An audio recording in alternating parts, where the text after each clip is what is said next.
जिले के बंदगांव में पीएलएफआई का एरिया कमांडर सानवी तोपनो हथियार के साथ गिरफ्तार।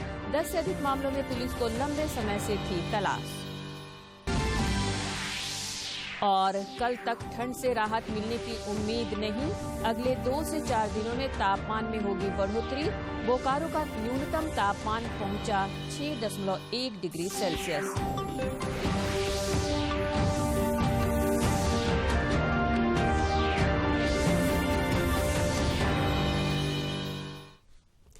नमस्कार, खबरें झारखंड में आपका स्वागत है। मैं हूं रोज उरांव और समाचारों में आगे बढ़ने से पहले ये संदेश। देश कोविड टीकाकरण अभियान के अंतर्गत 150 करोड़ टीके लगाने की दिशा में निरंतर आगे बढ़ रहा है। कोरोना वायरस का नया वेरिएंट मिलने से चिंताएं बढ़ी हैं। आपसे हमारी अपील है कि यथाशीघ्र दोनों टीके लगवाएं और अन्य लोगों को भी टीके लगवाने के लिए प्रेरित करें। कृपया 3 सरल उपायों का पालन अवश्य करें। मास्क लगाएं, 2 गज की सुरक्षित दूरी बनाए रखें, हाथ और चेहरा साफ रखें। कोविड से संबंधित किसी भी जानकारी और मार्गदर्शन के लिए राष्ट्रीय हेल्पलाइन नंबर 011-2397-8046 और 1075 पर संपर्क करें। इसके अलावा राज्य हेल्पलाइन नंबर 104 पर भी संपर्क कर सकते हैं। और अब समाचार विस्तार से। प्रधानमंत्री नरेंद्र मोदी ने आज वाराणसी में 870 करोड़ से अधिक की परियोजनाओं का शिलान्यास और उद्घाटन किया। बनास डेयरी संकुल की आधारशिला रखने पहुंचे प्रधानमंत्री का चेयरमैन शंकर चौधरी ने पशुपालक महिलाओं द्वारा बनाई गई कच्ची कोटी शॉल ओढ़ाकर अभिवादन किया।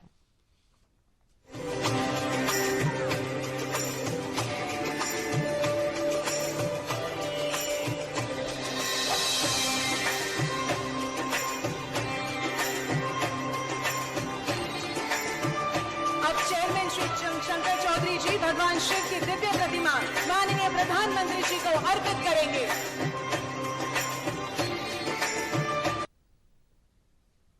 इस अवसर पर प्रधानमंत्री ने दुग्ध उत्पादकों के खातों में 35 करोड़ से अधिक का बोनस डिजिटल रूप से अंतरित किया। प्रधानमंत्री जी को डिजिटल माध्यम से यह धनराशि वितरित करने के लिए आमंत्रित करूंगी।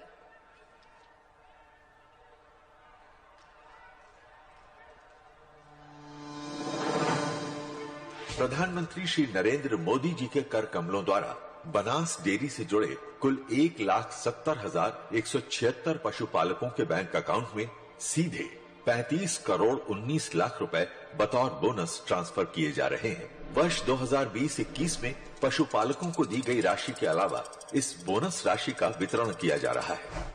माननीय प्रधानमंत्री जी, आपका बहुत बहुत धन्यवाद।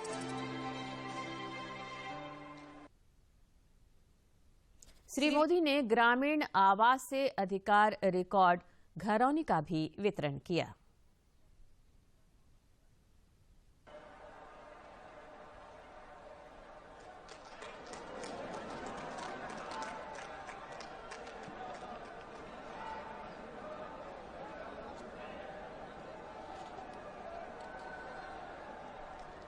धन्यवाद। अब हैं जय कृष्ण उपाध्याय जी।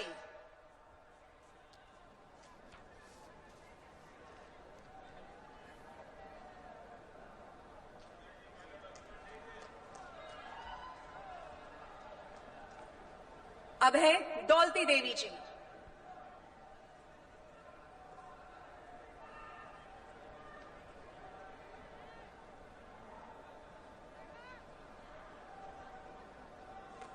अब है छोटेलाल चौहान जी।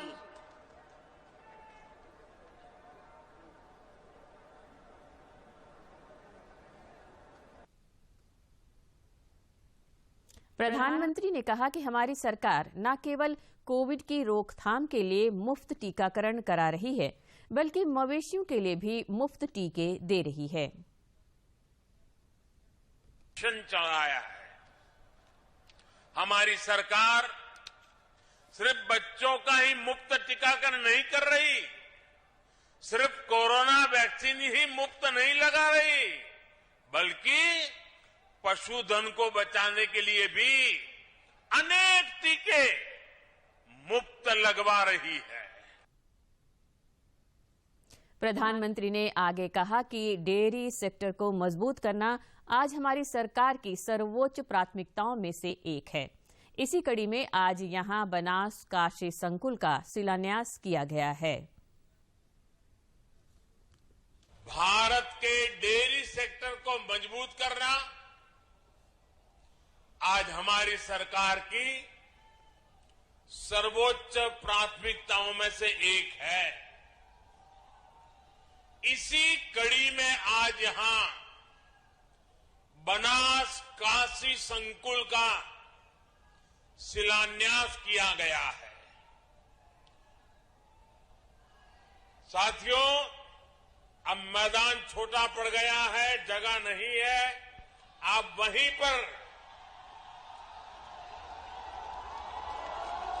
पर अपने आप को संभाल लीजिए।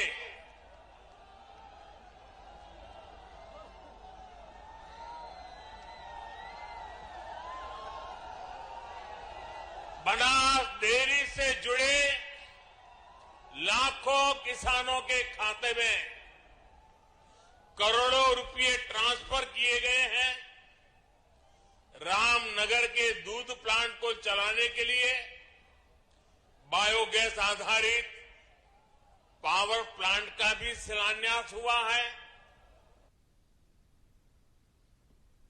कोरोना के नए वेरिएंट ओमिक्रॉन का खतरा बढ़ रहा है। इसे देखते हुए झारखंड सहित देश भर में सतर्कता बढ़ा दी गई है। LHMC के पूर्व निदेशक डॉक्टर NN माथुर ने बताया कि यह वेरिएंट पिछले संस्करण की तुलना में तीव्र गति के साथ फैलने वाला है। इससे बचाव के लिए सभी को वैक्सीन के दोनों डोज लेने होंगे और कोविड दिशा निर्देशों का पालन करना होगा। जैसा कि आप लोगों को ज्ञात होगा, ओमिक्रॉन एक कोरोना का वेरिएंट है जो कि आजकल दुनिया भर में लोगों को संक्रमित कर रहा है। इसकी संक्रामक शक्ति पिछले वेरिएंट से 3 गुना ज्यादा है। यद्यपि इसके लक्षण थोड़े कम हैं और लक्षण में बुखार आना, गले में खराश होना या फिर बदन में बहुत दर्द होना, सिर दर्द होना, ये शामिल हैं, मगर जो डेल्टा वेरिएंट के रेस्पिरेटरी सिम्टम्स थे, जिसमें कि ऑक्सीजन सैचुरेशन कम हो जाता था और सांस में बहुत तकलीफ होती थी, वो ज्यादातर इन मरीजों में नहीं देखा गया है। लेकिन फिर भी क्योंकि इसकी संक्रामक शक्ति इतनी ज्यादा है कि यदि ये हमारे आसपास पनपा तो सारे मेडिकल सिस्टम को बहुत ज्यादा बोझ हो जाएगा और मरीज फिर हॉस्पिटल में करीब करीब उतने ही हो जाएंगे जितने कि डेल्टा वेरिएंट से थे। इसलिए बहुत जरूरी है कि हम सब जिन्होंने वैक्सीन नहीं लगाया है और वो 18 साल से ऊपर हैं, सबसे पहले अपनी दोनों डोज वैक्सीन लगवा लें और कोविड एप्रोप्रिएट बिहेवियर का पूरी तरीके से पालन करें। हाथ धोना। देश में पिछले 24 घंटे के दौरान कोविड के 7,495 नए मामले सामने आए हैं, जबकि इस दौरान 6,960 लोग स्वस्थ भी हुए हैं। 7,495 कोविड के नए मामले दर्ज किए गए।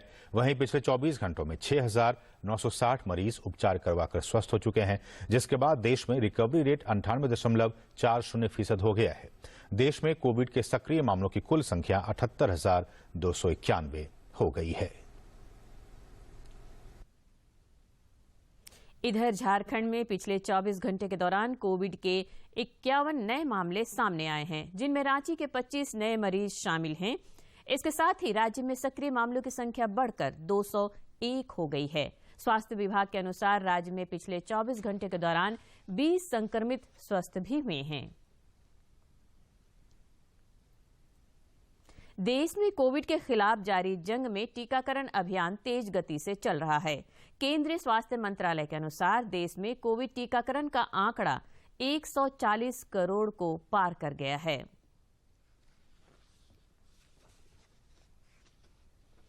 प्रधानमंत्री नरेंद्र मोदी वाराणसी से लौटने के बाद कोविड-19 की स्थिति की समीक्षा कर रहे हैं। इस बैठक में मुख्य रूप से कोरोना के नए वेरिएंट ओमिक्रॉन पर चर्चा हो रही है। स्वास्थ्य विभाग सहित सरकार के सभी मंत्रालयों के वरिष्ठ अधिकारियों को बैठक में बुलाया गया है। बैठक में राज्यों द्वारा कोरोना से निपटने के लिए उठाए जा रहे कदमों की समीक्षा भी की जाएगी।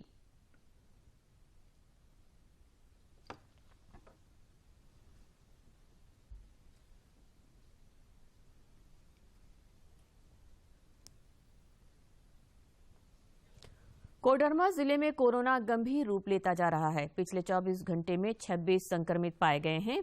इनमें ट्रूनेट जांच में 4, आरटी-पीसीआर में 18 और एंटीजन जांच में 14 कोरोना पीड़ितों का पता चला है। इसके साथ ही संक्रमितों की संख्या बढ़कर 71 हो गई है। जिला प्रशासन ने संक्रमण के बढ़ते मामलों को देखते हुए सतर्कता बढ़ा दी है। उपायुक्त आदित्य रंजन ने आज अधिकारियों के साथ बैठक कर कोविड से निपटने के लिए उठाए जा रहे कदमों की समीक्षा की। इस बैठक में 100% लोगों का टीकाकरण कराए जाने की रणनीति बनाई गई। उपायुक्त ने कहा कि कोरोना के संक्रमण से बचने के लिए लोगों को टीका लगवाना चाहिए। पर इसमें बचाव ही सबसे अच्छा उपाय है। हम लोग लहर का या फिर बीसीएचसी का इस्तेमाल करने का ना सोचें और लोगों से हम यही अपील करेंगे कि अगर किन्हीं का वैक्सीन छूटा हुआ है आपका या आपके आस पड़ोस में आपके रिश्ते संबंधी का, तो जरूर ले लें। हम लोग बृहद पैमाने पर वैक्सीनेशन कर रहे हैं और नवंबर के मुकाबले लगभग 2 गुना से ज्यादा नंबर ऑफ वैक्सीन डोजेज हम लोगों ने दिसंबर में दिया है, जबकि दिसंबर महीना अभी पूरा होने में भी बाकी है। अजीम प्रेमजी फाउंडेशन के सीईओ अनुराग बेहार ने आज मुख्यमंत्री हेमंत सोरेन से मुलाकात की। इस मुलाकात के दौरान उन्होंने मुख्यमंत्री के समक्ष झारखंड में विश्वविद्यालय खोलने का प्रस्ताव रखा, जिस पर करीब 1400 करोड़ रुपए खर्च होंगे। फाउंडेशन सरकार के आदर्श विद्यालयों तथा स्वास्थ्य के क्षेत्र को बेहतर बनाने में भी सहयोग करेगा। मुख्यमंत्री ने फाउंडेशन को सरकार की ओर से हर संभव सहयोग का भरोसा दिलाया है। पिछले दिनों मुख्यमंत्री हेमंत सोरेन के साथ विप्रो कंपनी के अजीम प्रेमजी की ऑनलाइन बातचीत हुई थी। उसी कड़ी में विश्वविद्यालय खोलने की मंशा फाउंडेशन द्वारा जताई गई है। पूर्व मुख्यमंत्री एवं प्रतिपक्ष के नेता बाबूलाल मरांडी ने हेमंत सरकार पर जनता के मुद्दों से बचने का आरोप लगाया है। चाईबासा में पत्रकारों से बातचीत में उन्होंने कहा, सरकार जनहित के मुद्दों की अनदेखी कर रही है। चाईबासा में भाजपा के प्रशिक्षण शिविर में आए पूर्व मुख्यमंत्री एवं प्रतिपक्ष के नेता बाबूलाल मरांडी ने कहा कि विधानसभा के शीतकालीन सत्र में जनता से जुड़े मुद्दों पर चर्चा कराने से सरकार बचती रही। जेपीएससी का मामला हो या नियुक्ति नियमावली का मामला, किसी पर चर्चा नहीं कराई गई। जो मैंने कई सारी समस्याएं ऐसी थी, राज्य में लॉ एंड ऑर्डर है, ऐसे कई एक जो ज्वलंत मुद्दा था, इन सारे मुद्दों को लेकर के हम सब लोग चाहते थे कि सदन में उसकी चर्चा हो, लेकिन सरकार समस्याओं को लेकर के चर्चा से भागते रहे और उस पर नहीं तैयार हो। ये तो साफ समझ में आया कि सरकार ही के संरक्षण में ही ये सारे गड़बड़ियां हो रही है। श्री मरांडी ने झारखंड में अपनी पार्टी की सरकार बनने का दावा करते हुए कहा कि इसके लिए संगठन पूरी तैयारी में जुटा है। पूरे प्रदेश से कही मैं अगली सरकार झारखंड में भारतीय जनता पार्टी के बने, इसकी हम सब लोग तैयारी कर रहे हैं। ठीक है। भाजपा के जिला स्तरीय प्रशिक्षण शिविर में कार्यकर्ताओं को संगठन को मजबूत बनाने तथा अगले चुनाव को ध्यान में रखकर जनता से संपर्क बनाए रखने का प्रशिक्षण दिया गया। चाईबासा से दिलीप बनर्जी की रिपोर्ट। झारखंड के निजी बैंक प्रधानमंत्री जन धन योजना का खाता खोलने के प्रति उदासीन हैं। इस योजना के तहत झारखंड में अब तक 1,59,00,000 खाते खोले गए हैं, जिनमें 14 निजी बैंकों ने मात्र 1,60,000 खाते खोले हैं। कोरोना काल में स्ट्रीट वेंडरों को राहत देने के लिए प्रधानमंत्री ने आत्मनिर्भर निधि योजना की शुरुआत की थी, जिसके तहत 10,000 तक ऋण देना था। इस मामले में भी बैंकों द्वारा उदासीनता बरती गई है। यह जानकारी केंद्रीय वित्त राज्य मंत्री भागवत करात ने रांची के सांसद संजय सेठ के एक सवाल पर दी। किसान दिवस के अवसर पर रामकृष्ण मिशन आश्रम में रबी फसल पर राज्य स्तरीय कार्यशाला का आयोजन किया गया, जिसका उद्घाटन कृषि मंत्री बादल ने किया। इस कार्यशाला में कृषि निदेशक निशा उरांव के अलावा जिले के कृषि पदाधिकारियों एवं बिरसा कृषि विश्वविद्यालय के वैज्ञानिकों ने हिस्सा लिया। जैसे साहेबगंज का कुछ एरिया हो सकता है, उसके बाद बिहार का एरिया, यूपी का एरिया, जो 10 मिलियन हेक्टेयर लो लैंड हमारा जो सिचुएशन है, उस तरह का जो प्लेन लैंड है पूरी तरह, और सैंडी लैंड सवाल है, वहाँ पे ये पूरी तरह सक्सेस हुआ है। लेकिन झारखंड में जो हम लोगों ने देखा है कि जैसे जीरो टिलेज मशीन हम लेके जाते। रक्षा मंत्रालय की संयुक्त सचिव सह सेंट्रल प्रभारी चंद्रकांत भारती ने आकांक्षी जिला रामगढ़ का 2 दिवसीय दौरा किया। इस दौरान उन्होंने आकांक्षी जिला कार्यक्रम के तहत संचालित कार्यों का निरीक्षण किया। उन्होंने जिला प्रशासन को डेल्टा रैंकिंग में सुधार के लिए महत्वपूर्ण निर्देश दिए। इस निरीक्षण के दौरान उपायुक्त एवं उप विकास आयुक्त उपस्थित थे।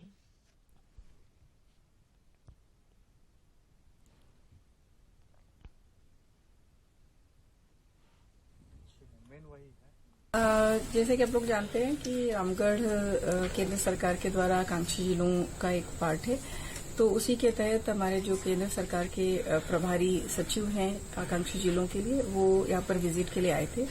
उनका ये 2 दिवसीय दौरा था, जिसमें कल उन्होंने सारे विभागों के साथ रिव्यू किया है और आज उन्होंने फील्ड विजिट किया। इसके दौरान उन्होंने जो भी क्षेत्र है जहां पर सुधार की आवश्यकता है, उसके लिए जिला प्रशासन को दिशा निर्देश दिया है। सर के दिशा निर्देश के अनुसार हम लोग उसमें आवश्यक कार्रवाई करते हुए सुधार लाएंगे। पश्चिमी सिंहभूम जिले के बंदगांव थाना क्षेत्र के सुगा इलाके से प्रतिबंधित उग्रवादी संगठन PLF-I के एरिया कमांडर सानगी तुपनो को हथियार के साथ गिरफ्तार किया गया है। झारखंड जगुआर जिला पुलिस और CRPF की टीम ने सर्च अभियान चलाकर इसे गिरफ्तार किया। पुलिस अधीक्षक अजय लिंडा ने बताया कि पुलिस को इस उग्रवादी की 10 से अधिक मामलों में लंबे समय से तलाश थी। एरिया कमांडर सांगी टुपनो उर्फ बंदना टुपनो की गिरफ्तारी बंदगांव थाना क्षेत्र के सोगा एरिया से हुआ है। इसके पास से एक 315 का राइफल, जिंदा गोली, इनका मोबाइल, पर्चा इत्यादि बरामद किया गया है। ये पूर्व के 10 कांडों में वंचित, उसमें से 3 कांड ऐसे हैं जो पुलिस के साथ मुठभेड़ का कांड है, और कुछ दिन पूर्व जो मंगरा लोगों के साथ पुलिस की मुठभेड़ हुई थी एरिया कमांडर के साथ में, उसमें भी ये था। और एक गुप्त सूचना मिली थी कि उसके बाद में एक एरिया में सोगा एरिया जो है बंदगांव का, उस एरिया में छुपा हुआ है, भ्रमणशील है, तो उसी में ऑपरेशन किया गया था। और अब कुछ खबर राज्य के विभिन्न जिलों से।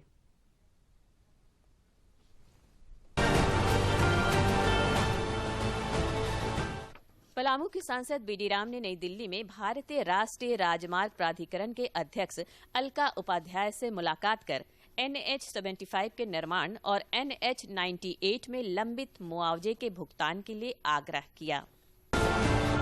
गोड्डा के सांसद निशिकांत दुबे ने कल रेल मंत्री अश्वनी वैष्णव एवं वित्त मंत्री निर्मला सीतारमण से मुलाकात कर जिले की प्रस्तावित कई योजनाओं के विषय में चर्चा की। धनबाद के गोविंदपुर प्रखंड के जमडीहा पंचायत में सरकार आपके द्वार कार्यक्रम का आयोजन किया गया। कार्यक्रम में उपस्थित डीसी संदीप कुमार ने कहा कि कार्य में कोताही करने वाले BDO और CO पर कार्रवाई की जाएगी। शिक्षा परियोजना सिमडेगा ने जिले के विभिन्न स्कूलों में कार्यरत 2 शिक्षिकाओं सहित 2 कर्मियों को कारण बताओ नोटिस जारी किया है। नोटिस भेजे जाने की वजह कार्यस्थल से बिना सूचना के लंबे समय से गायब होना है। रांची नगर निगम में नगर आयुक्त की अध्यक्षता में ट्रैफिक ऑर्डिनेंस कमेटी की बैठक में नगर आयुक्त मुकेश कुमार के द्वारा यह निर्देश दिया गया कि रांची स्मार्ट सिटी के द्वारा चयनित एजेंसी हनीवेल से संपर्क स्थापित कर पूरे शहर के ट्रैफिक सिग्नल की टाइमिंग को ठीक प्रकार से सेट कराया जाए। लोहरदगा जिले के पेशरार प्रखंड अंतर्गत सेरंगदाग थाना क्षेत्र के दुरंदू चौपाल के जंगल में नक्सलियों द्वारा पुलिस को नुकसान पहुंचाने के उद्देश्य से लैंडमाइंस बिछाया गया था, जिसकी चपेट में आने से एक ग्रामीण की मौत हो गई। रांची पुलिस ने 2 पहिया वाहन चोर गिरोह का खुलासा करते हुए सरगना समेत 8 अपराधियों को गिरफ्तार किया है। पुलिस ने गिरफ्तार अपराधियों की निशानदेही पर 6 2 पहिया वाहन को भी जब्त किया है। वेतन भुगतान की मांग को लेकर विगत कई दिनों से रांची के धुर्वा में अवस्थित एचईसी के श्रमिकों का आंदोलन अब फैक्ट्री से निकलकर सड़क पर आ गया है। आज कर्मचारियों ने एचएमबीपी प्लांट धुर्वा गोल चक्कर तक जुलूस निकाला। चतरा जिले के घोर नक्सल प्रभावित कुंदा प्रखंड में शीतलहरी और कड़ाके की ठंड से 45 वर्षीय कारू भुइया की ठंड लगने से मौत हो गई। कुंदा के प्रभारी बीडीओ मुरली यादव और सीओ जुल्फकार अंसारी ने मृतक के घर पहुंचकर सहायता राशि प्रदान की। रामगढ़ बोकारो मुख्य मार्ग के हेमतपुर में ट्रेलर की चपेट में आने से बुलेट सवार 2 व्यक्तियों की घटना स्थल पर ही मौत हो गई। पुलिस ने शव को कब्जे में कर लिया है। जानकारी के अनुसार दोनों मृत व्यक्ति बोकारो जिला के रहने वाले थे।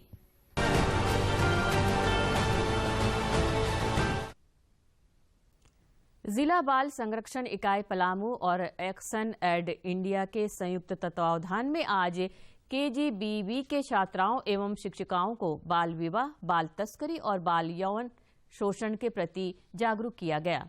यह जागरूकता अभियान 13 जनवरी 2022 तक सभी केजीबीवी में चलाया जाएगा। राजधानी रांची समेत राज्य भर में 1-2 दिनों तक शीतलहर से राहत मिलने की संभावना कम है। मौसम विज्ञान केंद्र रांची के वैज्ञानिक अभिषेक आनंद ने बताया कि अगले 3-4 दिनों के बाद तापमान में धीरे धीरे 2 से 4 डिग्री सेल्सियस की वृद्धि हो सकती है। दुमका नगर थाना क्षेत्र के प्राइवेट बस स्टैंड से 2 साइबर अपराधियों को गिरफ्तार किया गया है। गिरफ्तार अपराधियों में मोहम्मद इकराम जसीडी और पवन पाल शिकारीपाड़ा थाना क्षेत्र के ढाका गांव का रहने वाला है। अपराधियों ने पुलिस को बताया कि साइबर अपराध में उनका हाथ नहीं है, वे कमीशन पर काम करते हैं। पिछले कुछ महीनों में उन्होंने एटीएम से 40 लाख रुपए की निकासी की है, जिसमें उन्हें 4 लाख रुपए कमीशन के रूप में मिला। लोहरदगा के रघुटोली की रहने वाली एक दिव्यांग लड़की ने अपने मेहनत और लगन से वो मुकाम हासिल किया है जो दूसरे के लिए प्रेरणा स्रोत हो सकते हैं। सुसविता के हौसले पर लोहरदगा से हमारी ये खास रिपोर्ट। 25 वर्षीय सुसविता कुमारी बचपन से दिव्यांग हैं, लेकिन अपनी मेहनत और लगन से इन्होंने अपनी दिव्यांगता को मात दी है। गरीबी और दिव्यांगता को उन्होंने चुनौती के रूप में ली और मेहनत करते हुए मिजोरम से बीटेक की पढ़ाई पूरी की। पढ़ाई के बाद अपने घर लोहरदगा लौटी और फिर यहीं उन्हें अनुबंध पर जिला समाहरणालय में फिलहाल काम भी मिल गया। तो फिर मम्मी के साथ मिलने आई तो पूछे कि कहाँ से पढ़ाई की हो, कि क्या क्या कर सकती हो, तो बस बोली कि बीटेक की हो और काम से तो मेरे को कुछ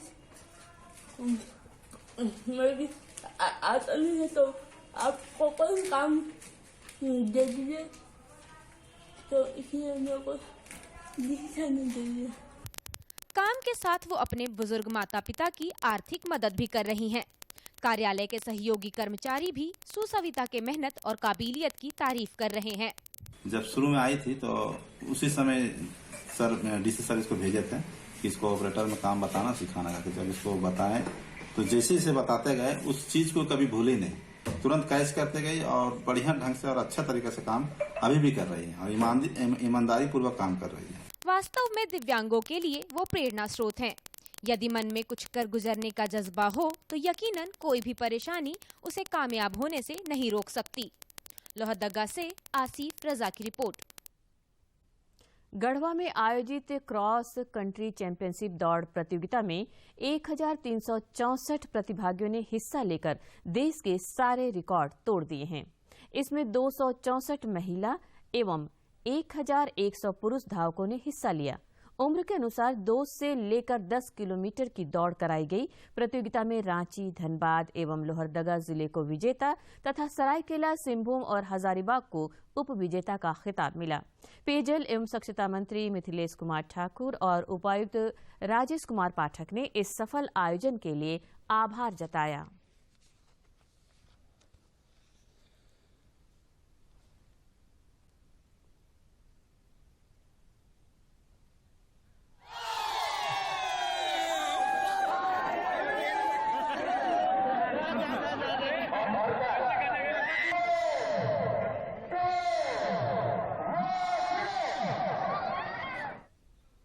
झारखंड एथलेटिक्स संघ के अध्यक्ष और ओलंपिक संघ के महासचिव मधुकांत पाठक ने कहा कि इस प्रतियोगिता से 20 प्रतिभागियों का चयन कर आगे भेजा जाएगा। प्रधानमंत्री नरेंद्र मोदी 26 दिसंबर को आकाशवाणी पर मन की बात कार्यक्रम में देश विदेश के लोगों के साथ अपने विचार साझा करेंगे। आम लोग 24 दिसंबर तक इस कार्यक्रम से जुड़े सुझाव रिकॉर्ड करा सकते हैं।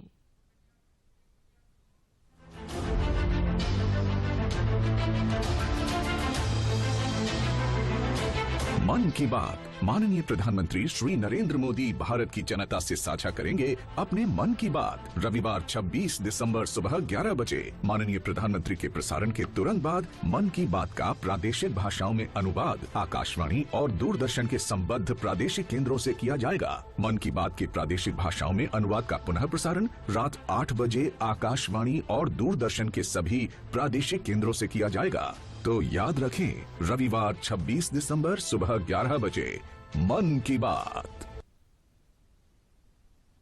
और अंत में मुख्य समाचार एक बार फिर। प्रधानमंत्री नरेंद्र मोदी ने वाराणसी को दी 870 करोड़ से अधिक की कई परियोजनाओं की सौगात। कहा, डेयरी सेक्टर को मजबूत करना सरकार की प्राथमिकताओं में से एक। देश की 60% से अधिक आबादी को कोरोना रोधी दोनों टीका लगा। ओमिक्रॉन के बढ़ते खतरे को लेकर झारखंड में भी बढ़ाई गई सतर्कता। पश्चिमी सिंहभूम जिले के बंदगांव में पीएलएफआई का एरिया कमांडर सांगी तोपनो हथियार के साथ गिरफ्तार। 10 से अधिक मामलों में पुलिस को लंबे समय से थी तलाश। और कल तक ठंड से राहत मिलने की उम्मीद नहीं। अगले 2 से 4 दिनों में तापमान में होगी बढ़ोतरी।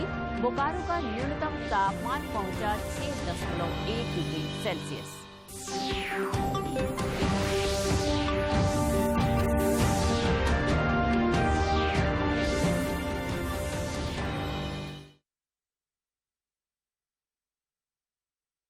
कब आएगा? अभी आएगा। अरे बोलो ना माँ, कब आएगा? बोला ना, अभी आ जाएगा। ये ले, आ गया कुआं। अरे कुआं नहीं माँ, हमारे घर नल से जल कब आएगा? नल से जल? अरे गुड्डी, बहुत जल्दी आएगा पानी। जल जीवन मिशन आ चुका है। हम 1 कदम उठाएंगे तो सरकार 10 कदम उठाएगी। सच? तुम्हारे मुंह में घी शक्कर। घी शक्कर नहीं माँ, स्वच्छ जल। 2024 तक देश के सभी 19 करोड़ घरों में पहुंचेगा पीने का साफ पानी। अब होगा हर घर जल। जल जीवन मिशन, जल शक्ति मंत्रालय, भारत सरकार।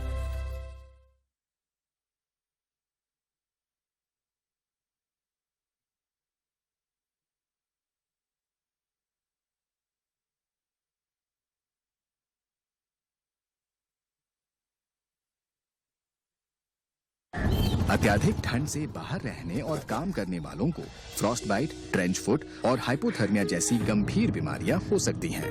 गर्म प्रदेश से ठंडी जगह जाने वाले मजदूर ज्यादा प्रभावित होते हैं। खुली त्वचा को ढकें। शरीर की गर्मी बनाए रखने के लिए अधिक गर्म कपड़े पहने। पसीने से भरे कपड़े हानिकारक हो सकते हैं, तुरंत बदलें। दिन के धूप वाले समय में काम करें और ढकी हुई जगह पे छोटे छोटे विराम भी लें। गर्म पेय पीते रहें। शराब मत पिएं। अगर आप बेघर हैं तो सरकारी रैन बसेरे या अन्य मुफ्त आवास में जाएं। आपातकालीन स्थिति में 108 या स्थानीय एम्बुलेंस नंबर पर फोन करें या अस्पताल जाएं। गर्म रहें, सुरक्षित रहें। एनडीएमए एवं IIPHG द्वारा जनहित में जारी। सबका साथ, सबका विकास, सबका विश्वास और